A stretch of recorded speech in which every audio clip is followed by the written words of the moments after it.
오늘 같이 한번 봉독하실 말씀은요, 예레미야 18장 1절부터 12절까지 말씀입니다. 1절부터 6절까지만 서로 봉독하도록 하겠습니다. 같이 봉독합니다. 여호와께로부터 예레미야에게 임한 말씀에 이르시되, 너는 일어나 토기장이의 집으로 내려가라. 내가 거기에서 내 말을 내게 들려주리라 하시기로, 내가 토기장이의 집으로 내려가서 본즉 그가 농로로 일을 하고 있는데 진흙으로 만든 그릇이 토기장의 손에서 터지매 그가 그것으로 자기의 의견에 좋은 대로 다른 그릇을 만들더라. 그때에 여호와의 말씀이 내게 임하니라. 이르시되, 여호와의 말씀이니라. 이스라엘 족속아, 이 토기장이가 하는 것 같이 내가 능히 너희에게 행하지 못하겠느냐? 이스라엘 족속아, 진흙이 토기장의 손에 있음 같이 너희가 내 손에 있느니라. 아멘.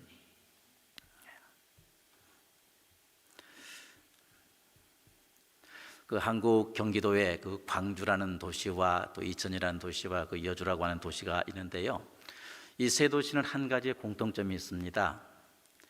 시기는 다르지만 각자 도자기 축제가 열리는 도시다라는 그러한 공통점이 있습니다. 그 도자기 축제에 가보면 도공이 흙으로 점토를 만들고 그 점토를 물레 위에 올려서 그릇을 만듭니다. 그리고 그 투박한 그릇을 말린 다음 그 그릇에 그림을 그리고 유약을 묻힙니다.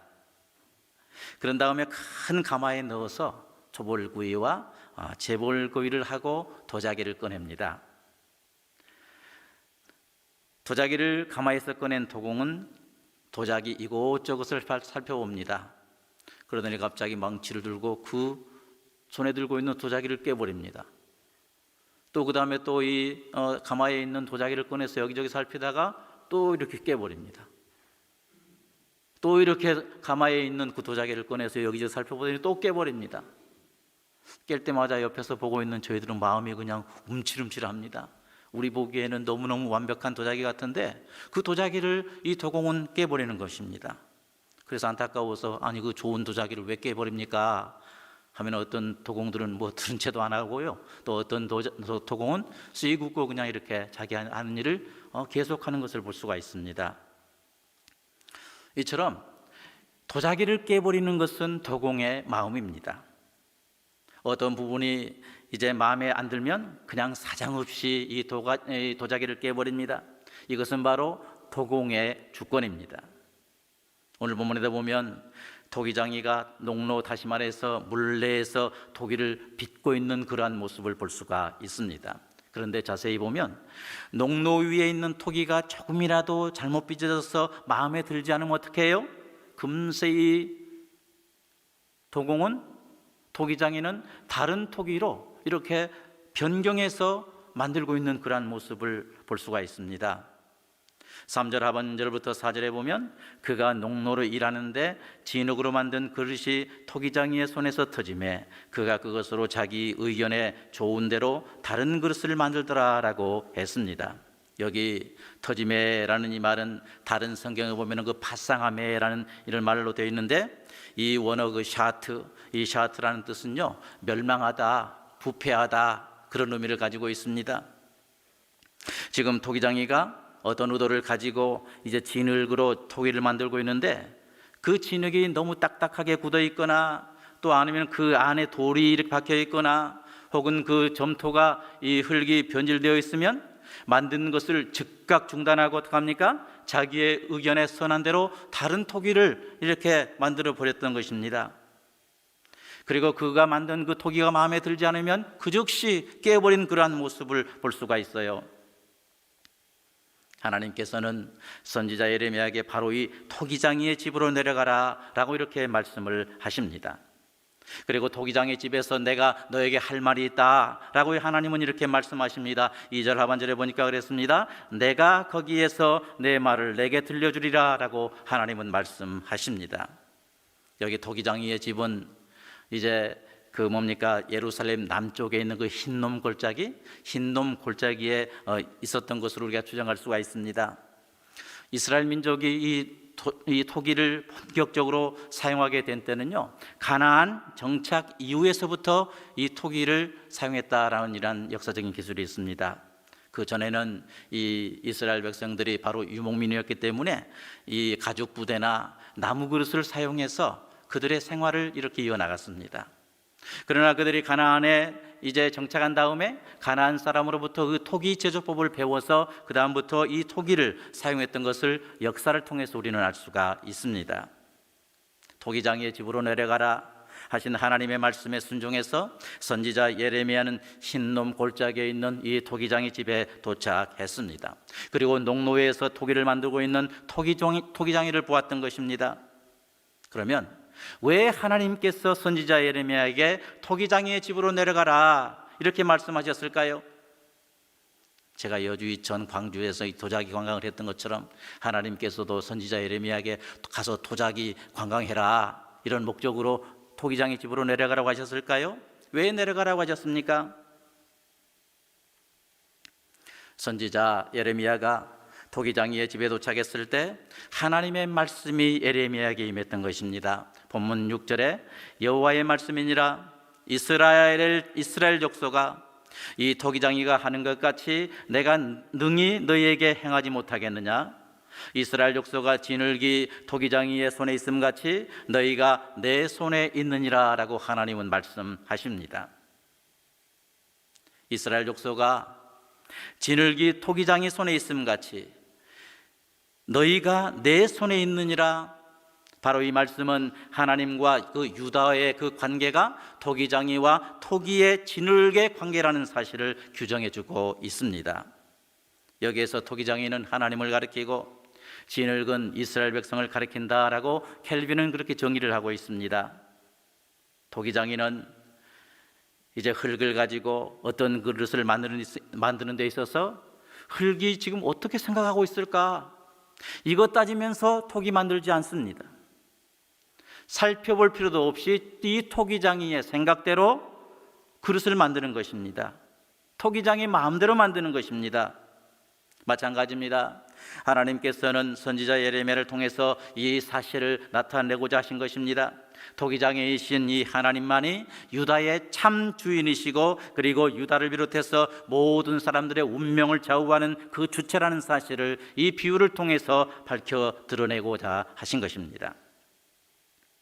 너희가 내 손에 있느니라 라는 이렇게 말씀하셨는데 하나님께서는 토기장이가 했던 것처럼 유다를 자기 자신의 뜻대로 부술 수도 있고 다시 세울 수도 있는 그러한 권한을 갖고 계십니다. 토기장이가 했던 것처럼 하나님 역시 하나님께서 만드신 이 토기가 자기 뜻대로 살지 않는 이러한 삶이면 어떻게 해요? 여지없이 깨버릴 수 있다. 이러한 사실을 이 비유의 말씀을 통해서 선포하고 계십니다. 우리는 이것을 가리켜서 하나님의 절대 주권이라고 정의합니다. 이 하나님의 절대 주권이란 말은 역대상 29장 10절로 14절의 그 다윗의 찬양에 근거하고 있는데 하나님의 주인된 권리의 절대성을 강조할 때 사용되는 용어가 바로 이 하나님의 절대 주권이라는 용어입니다. 하나님은 최고의 권위자이시며 모든 일들이 하나님의 통치 아래에 있다라고 이제 아래에 있다는 것을 나타내는 그 성경적인 교리가 바로 이 하나님의 절대 주권이라고 할 수가 있습니다. 그리고 하나님의 허락 없이는 아무것도 일어날 수가 없고 하나님은 자기의 의지에 따라서 모든 일을 행하신다. 바로 그런 의미가 바로 이 하나님의 절대 주권입니다. 더 나아가서 상대적으로 누구의 행동에 따라서 하나님께서 행동하시는 것이 아니고 하나님의 뜻대로 하나님은 하나님의 계획대로 행하신다는 사실을 이 하나님의 절대 주권이라는 말이 내포하고 있습니다.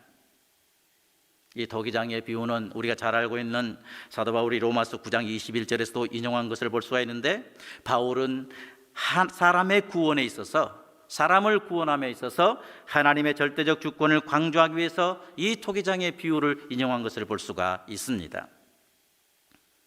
그런데 오늘 이 비유의 말씀을 통해서 우리가 꼭 기억할 것이 있는데 토기장이가 잘못된 토기를 부수고 새 것을 만든 것처럼 하나님께서도 한 국가의 운명까지도 자신의 뜻대로 좌우할 수 있다.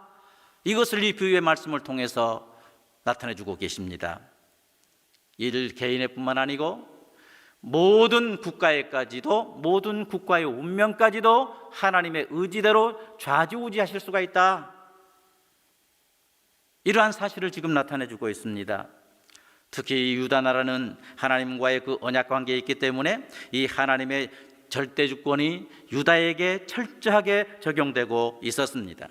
유다가 하나님과 그 언약을 신실하게 행하면 하나님은 그 유다를 지켜주십니다.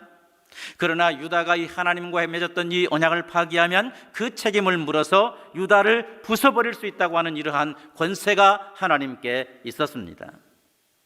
그 근거가 되는 본문이 바로 6절 하반절 말씀 중에서도 이스라엘 족속아라는 이 말씀이 근거임을 알 수가 있습니다. 여기 이스라엘의 족속아, 이 말은 단순한 호칭이 될 수가 있는데, 그러나 이스라엘, 이 용어가 하나님의 절대 주권이 철저하게 유다에게 개입되어 있음을 말씀해주고 있습니다. 이스라엘 족속아라고 했는데 이스라엘의 의미가 뭡니까? 우리가 흔히 이겼다 이렇게 해석하고 있는데요, 원어 깊이 들어가면 이스라엘이라는 말은 하나님께서 지배하신다, 하나님께서 우리를 다 지배해 주시옵소서라고 소망하는 그러한 용어가 바로 이제 이스라엘이라는 용어입니다. 그렇다면 유다 이 나라는 이스라엘 족속이 분명하기 때문에 하나님께서 이스라엘 족속인 유다 나라를 당연히 지배하시고 통치하십니다. 하나님의 절대 주권이 유다 나라에 당연히 적용되는 것입니다. 그렇다면 한 가지 질문을 하겠는데요, 이 하나님의 절대 주권이 유다 나라 안에서만 적용될까요? 하나님의 절대 주권이 유다의 이스라엘 안에서만 미칠까요? 하나님의 절대 주권과 국가와의 관계는 어떤 관계일까요? 이 사실에 대해 오해한 선지자가 있었는데 바로 요나였습니다. 선지자 요나는 하나님의 절대 주권이 이스라엘 안에서만 미치고 이스라엘 안에서만 작용한 것으로 오해했습니다.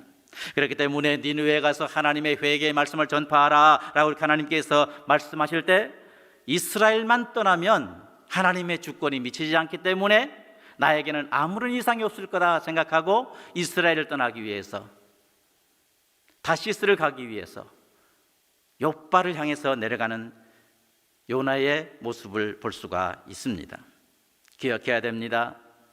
하나님의 절대 주권은 미치지 않는 곳이 없는데 하나님의 이 절대 주권은 온 우주에 미치고 있습니다. 구체적으로 이 땅에 존재하는 모든 국가에 미치고 있습니다. 오늘 보면 7절과 9절에서 이렇게 말씀하고 있습니다.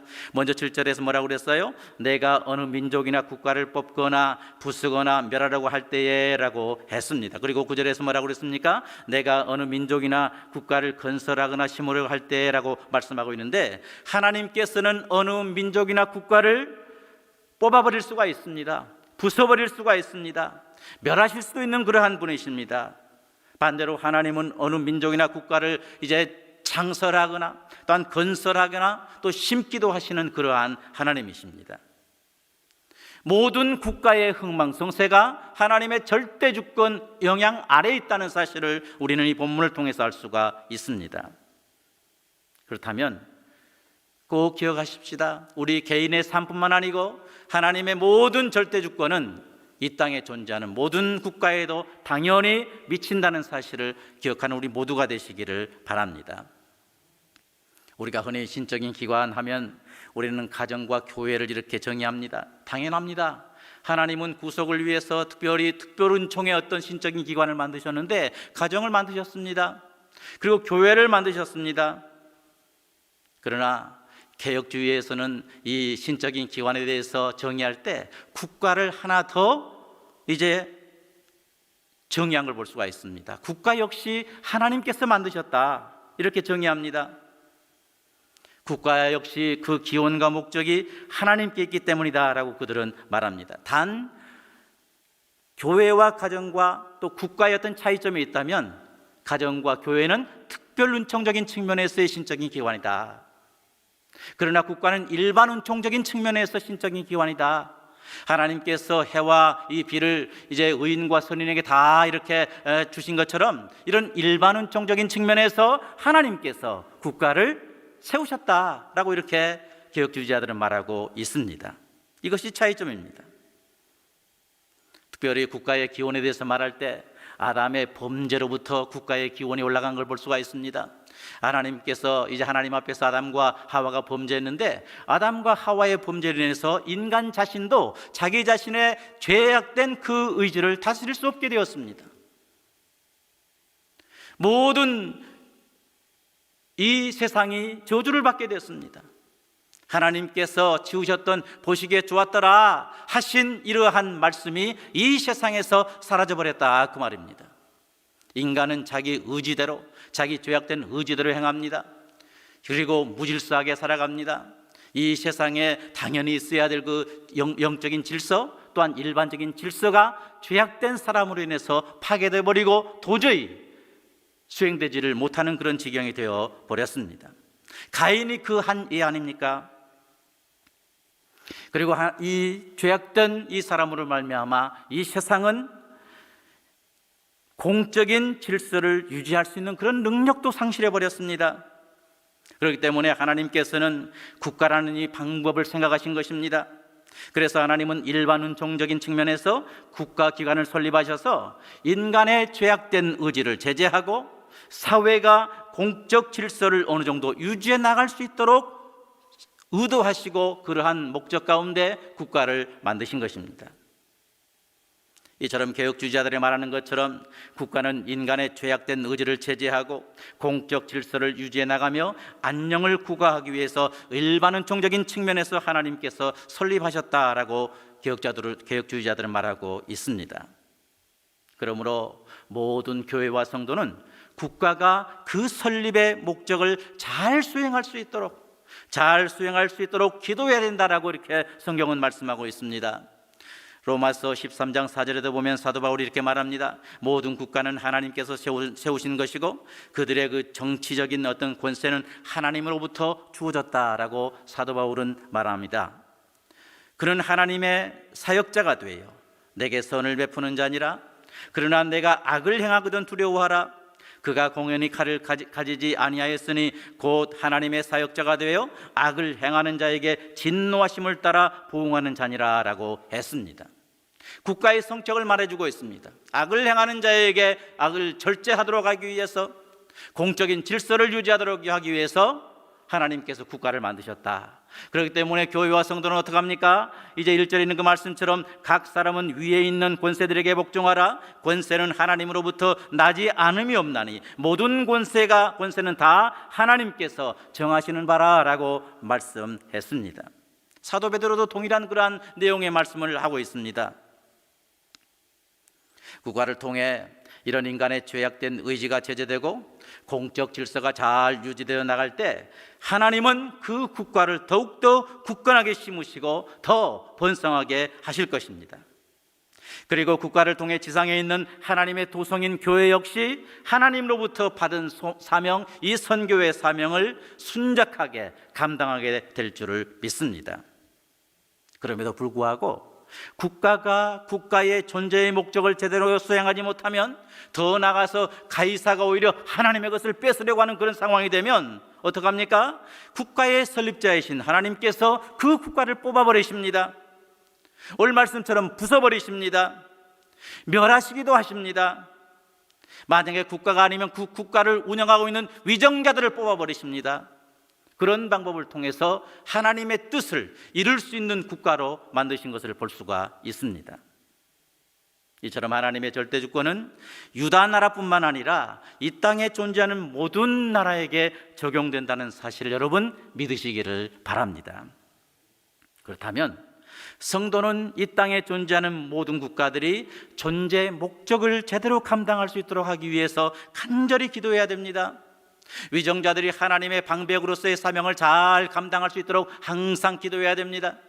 우리가 날마다 기도하겠습니다만, 그러나 우리가 살고 있는 이 미국, 우리가 두고 온 이 한국 역시 하나님께서 국가를 만드신 그 목적에 합당한 국가로 운영될 수 있도록, 합당한 역할을 감당할 수 있도록 위정자들을 위해서 모든 이제 권력을 구성하고 있는 그 사람들을 위해서 기도해야 되는 것이 바로 성도의 마땅한 도리입니다. 특별히 오늘 본문에 나오는 이 유다 나라는요, 하나님의 구속사를 이루시기 위해서 이 땅에 특별히 설립된 독특한 나라입니다. 일반 이제 모든 국가들이 나름대로의 개인의 그 죄악된 의지를 억제하고 또한 공적 질서를 위해서 유지하는 그런 일반론적인 측면에서 국가가 설립됐다면, 이 유다 나라는 특별한 의미의 나라인 것입니다. 하나님의 구속사를 이 땅에 이루시기 위해서 세우신 나라가 바로 이 유다 나라입니다. 하나님은 아브라함을 부르셔서 이스라엘의 그 믿음의 조상으로 세우셨습니다. 그러나 이 사역은 부족의 그 힘, 부족 있잖아요. 부족 국가, 이 부족의 형태로는 도저히 감당할 수 없기 때문에 하나님은 먼저 요셉을 종으로 애굽에 파신 것입니다. 더 나아가서 야곱의 이제 70명의 식구들이 요셉을 따라서 또 야곱으로 들어갑니다. 들어갈 때는 부족의 형태로 들어갔습니다. 그러나 출애굽할 때 이스라엘은 어떻게 됐습니까? 남자만 60만 명이었다. 거기에 잡족과 여자를 생각하면 120만 명 넘는 이러한 대국가적인 형태가 갖춰진 걸 볼 수가 있습니다. 그리고 그런 상태에서 출애굽한 것을 볼 수가 있습니다. 하나님의 이 구속사는 국가를 통해서 이루어나갈 수가 있기 때문에 하나님께서 유다를, 이스라엘을 국가로 만드셨던 것입니다. 그들은 하나님의 인도하심으로 광야를 걸쳐서 가나안에 입성하게 되었습니다. 열방의 제사장으로서의 역할을 감당하게 하셨습니다. 하나님만 섬기는 그러한 나라로 만드셨습니다. 그럼에도 불구하고 오늘 본문에 보면 유다는 하나님께서 설립하신 목적에서 완전히 벗어나 있는 것을 볼 수가 있습니다. 그들은 열방의 제사장의 나라로서의 사명을 감당하지 못하고 있습니다. 오히려 그들은 하나님을 섬기기보다는 우상을 섬기고 있습니다. 멸망 직전에 놓여 있는 것을 발견할 수가 있습니다. 이런 유다를 향해서 하나님은 선지자 예레미야를 통해서 말씀하게 하십니다. 11절에 뭐라고 그랬습니까? 그러므로 이제 너는 유다 사람들과 예루살렘 주민에게 말하여 이르기를, 여호와의 말씀해 보라, 내가 너희에게 재앙을 내리며 계책을 세워 너희를 치료하노니 너희는 각기 악한 길에서 돌이키며 너희의 길과 행위를 아름답게 하라 라고 이렇게 말씀하십니다. 하나님은 유다를 비롯해서 모든 나라에게 절대 주권을 가지고 계시는 분이시기 때문에 유다가 회개하면 곧바로 유다를 구원해 주실 그러한 분이십니다. 아무리 유다가 멸망 직전에 처했다고 할지라도 절대 주권을 가지고 계시는 하나님은 멸망 직전에서 유다를 건져낼 수가 있습니다. 아니면 하나님께서 선지자 예레미야를 말씀하신 것 통해서 말씀하신 것처럼 장차 바벨론을 통해서 이스라엘을 멸망하게 하신다고 하셨는데, 하나님께서 절대 주권을 가지고 계신 하나님께서 이스라엘을 구원하신다고 하면 다른 방법, 바벨론의 멸망을 통해서라도 이스라엘을 멸망하지 않게 하실 수가 있다 그 말입니다. 유다를 구원해 주신다 그 말입니다. 그러나 이 하나님의 선포가 있음에도 불구하고 유다는 뭐라고 말합니까? 12절에서 말합니다. 같이 한번 읽어볼까요? 12절 말씀. 그러나 그들이 말하기를 이는 헛되니 우리는 우리의 계획대로 행하며 우리는 각기 악한 마음에 안악한 대로 행하리라 하느니라. 아멘. 유다는 끝내 회개하지 않았습니다. 우리의 계획대로 행하겠다고 합니다. 악한 마음이 지시하는 대로 따라서 행동하겠다 이렇게 말하고 있습니다. 하나님은 그런 유다를 바벨론을 징계의 칼로 사용하셔서 결국 멸망하게 하셨던 것입니다. 우리는 오늘 본문을 통해서 분명히 알 수 있는 것이 있는데, 하나님의 백성의 존재 근거는 하나님께 있다. 토기장이신 하나님께 있다. 이 사실 믿으시길 바랍니다. 하나님께서 우리의 토기장이시기 때문에 그렇습니다. 하나님께서 우리를 지으셨기 때문에 그렇습니다. 그렇다면 하나님의 토기인 하나님의 백성들은 어떻게 합니까? 하나님께서 만드신 그 목적에 맞는 삶을 살아야 될 줄 믿습니다. 삶의 절대 주권을 가지고 계시는 하나님을 항상 의지하며 살아야 되는 것입니다. 내 계획대로 살겠습니다. 내 마음에 안악한 대로 행하겠습니다. 이런 삶이 아니고 오직 하나님의 절대 주권을 믿고 나의 모든 인간의 기륭 화복은 하나님께 있습니다. 하나님께서 의도하시고 계획하신 대로 내 삶은 반드시 합력하여 선을 이루게 될 줄 믿습니다 하는 믿음으로 하나님의 백성들은 살아야 된다, 그 말입니다. 뿐만 아니고 모든 국가 역시 하나님께서 지으신 신적인 기관이심을 기억하고 그 지으심의 목적을 성취하기 위해서 끊임없이 자기 갱신을 해나가야 될 줄을 믿습니다. 하나님은 유다 나라와 백성들이 유기해버린 그 국가의 목적을 다시 회복시키기 위해서, 더 나아가서 잃어버린 열방의 제사장의 사명을 회복시키기 위해서 때가 참에 모든 율법과 선지자들이 예언한 예수 그리스도를 이 땅에 보내셨습니다. 그리고 예수 그리스도를 통해서 하나님의 나라를 이 땅에 가져오게 하셨습니다. 하나님의 나라를 예수님을 통해서 확장시켜 나가셨습니다. 하나님의 나라를 계속해서 완성을 향해서 달려나가게 하셨습니다. 그래서 유다 나라와 세상 나라가 결코 감당하지 못했던 악이 없고 질서 있고 정의와 평강과 안식이 넘치는, 생명이 넘치는 하나님의 나라를 시작하고 완성하게 하셨던 것입니다. 이제 예수 그리스도께서 가져오신 하나님 나라 안에는 하나님의 절대적인 주권적인 통치가 항상 이루어집니다. 이 땅에서부터 성도들로 하여금 영생을 누리며 살아갈 수 있는 그러한 능력을 허락해 주셨습니다. 바로 이곳으로 우리를 인도하신 줄 믿습니다. 믿으십니까? 예. 소요리 문답 제1문에 보면 이런 질문이 있습니다. 사람의 본분이 무엇입니까? 이렇게 질문합니다. 하나님을 기쁘시게 하고 영원토록 그분을 즐겁게 하는 것입니다 라고 대답하고 있는데, 우리 삶 속에서 항상 하나님의 주권을 인정하면서 살고, 나를 구원해 주신 그 은혜에 감사하며 살고, 나를 하나님 보시기에 합당한 토기로 빚으신 구체적인 그 하나님께 감사하고 그 목적을 이루기 위해서 살아가는 우리 모두가 되시기를 간절히 소망합니다.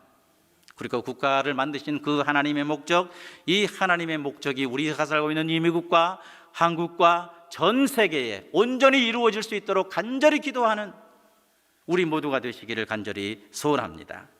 그래서 하나님께서 기뻐하시고 또 하나님을 영화롭게 하는 우리 모두가 될 수 있기를 주님의 이름으로 축원합니다.